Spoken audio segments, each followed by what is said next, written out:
Zagovorniki legalizacije so prepričani, da bi morala biti konoplja že zdavnaj dostopna vsem, in sicer v samooskrbi.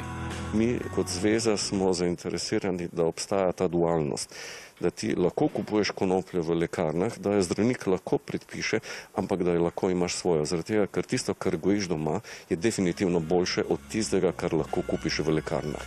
Zaradi tega, ker ne dodajaš ne pesticidov, ne težkih kovin in tako naprej. Kar lahko kupimo, da je predrago in ponavadi sintetizirano.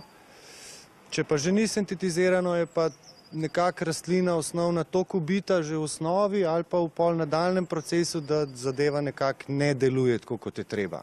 Kar se tiče pa substance, da bi konopljo kupil človek ali pa dubu na recept ali pa kaj, pa kakor vemo, glih ne obstaja. Ljudje ne delajo samooskrbo, sploh ne sprašujejo, ker tisti, ki so na smrt bolani, se morajo zdraviti, ne pa čakati zakone.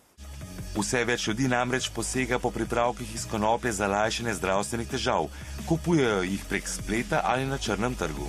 Gre bolj kot ne za rakave bolnike. 90% naših pacientov so rakavi bolniki, 10% so pa avtoimune bolezni in ostali problemi. Po nekaterih raziskavah je vsaj tretjina Slovencev poskusila konopljo.